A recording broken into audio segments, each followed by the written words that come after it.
Bible Study Lessons.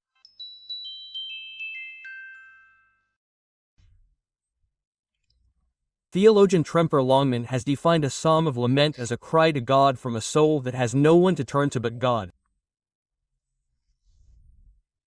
This Psalm of David fits this definition of a lament. This is the 12th Psalm.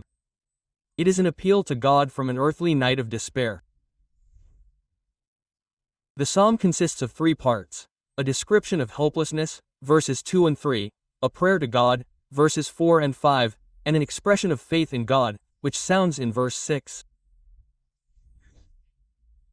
When David wrote this psalm, his soul was deeply troubled. He was walking through one of his darkest valleys of fear and hopelessness. We cannot recreate the historical situation of that time exactly. We can only assume that it was the period when David was hiding from Saul, who persistently pursued him. We read about this in the first book of Samuel, chapter 27, verse 1. At least he mentions one specific enemy who was pursuing him and was particularly interested in his death. We read about this in verses 3 and 5. But let us read verses 2 and 3 first. This is where the psalm begins. How long, O Lord, wilt thou forget me forever? How long wilt thou hide thy face from me? How long shall I take counsel within my soul? There is sorrow in my heart day and night. How long shall my enemy exalt himself over me? David begins the psalm with a plea for help. By using the word until 4 times in 4 questions, he expresses his deep depression and sense of loneliness. He asks God how long he will forget about him and hide his face from him. It seems to the psalmist that God has forgotten him, that he has deliberately turned away from him and looks the other way so as not to see his suffering and worries. With feeling, turning to God, the author asks, how long will this go on?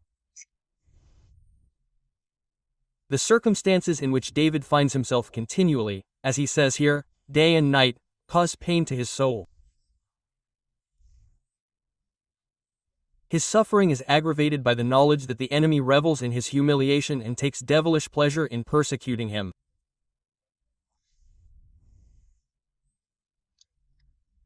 This psalm illustrates for us how a godly man behaves when a sense of fear and defeat rolls over his soul like an ocean wave. What do we do when we do not know what to do? First, we can pray. The psalmist knew where he needed to go for help. He did not know the solution to his problem, but he knew who did. Let us analyze his short prayer, which sounds in verses 4 and 5. Look and hear me, O Lord my God, enlighten my eyes, lest I sleep the sleep of death. Let not my enemy say, I have prevailed against him. Let not my persecutors rejoice when I falter. David prays to God to save him from death or a tragedy similar to it. Great prayers are not always the longest. They are persistent and sincere, but not necessarily long.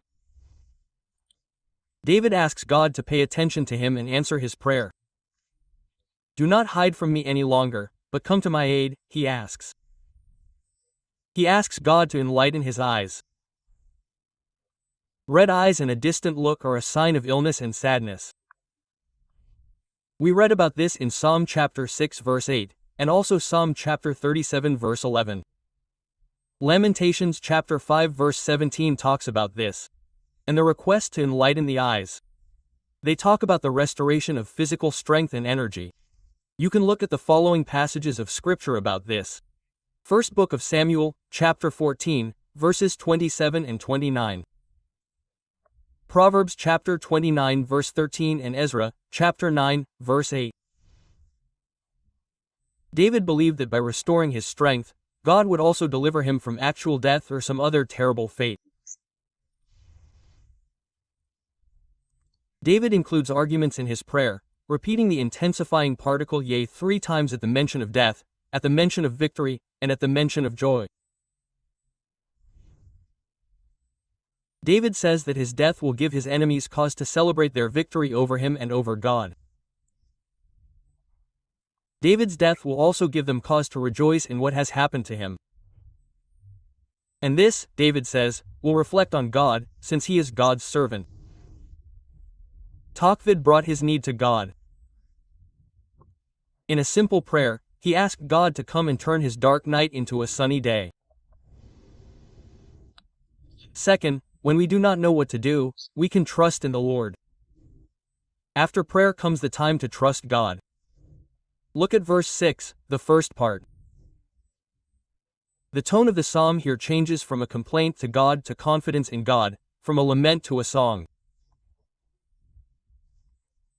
David could be confident that God would save him because he knew and trusted God's love and faithfulness. He says that he will trust in God's covenantal faithfulness, his mercy, and his promise to be the God of his people. One can trust in the sun in the dead of night.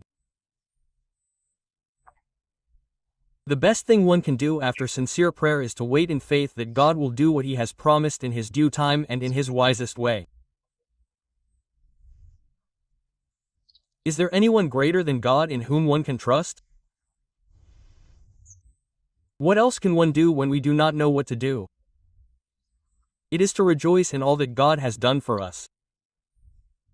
David can be an example of this. Read the second part of verse 6. My heart will rejoice in your salvation. I will sing to the Lord who has dealt bountifully with me.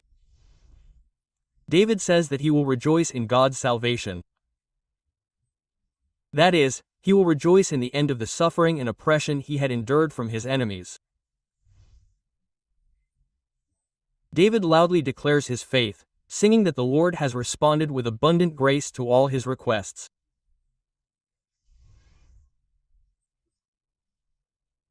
So, while the enemy seeks to destroy David, while circumstances threaten him with death, David quietly sings with both lips and heart of the mercy, faithfulness, and goodness of God.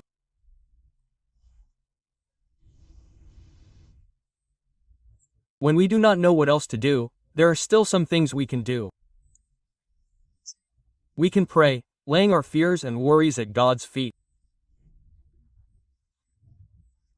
We can trust God to do what He sees fit for our situation. And we can sing thanks for blessings, great and small. This psalm is addressed to a soul battered by storms, to a spirit tormented by the powers of darkness, to a heart yearning for hope. The fact that a believer in God goes through seemingly endless trials does not mean that God does not care for him or that He does not love him.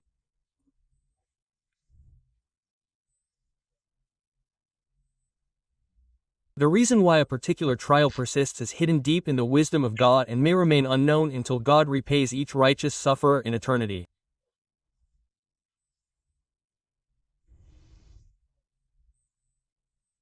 Those of us who trust in God do not waver in our faith.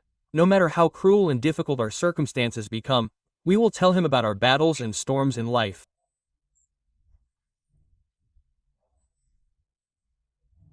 We will trust Him to deal with them as He sees fit, and we will go on our way, singing of God's gifts of love and grace that He bestows upon us.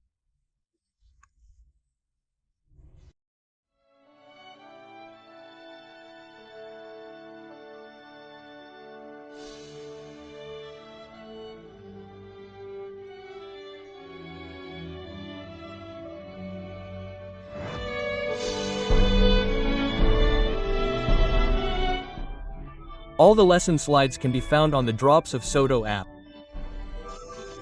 New lessons are added regularly.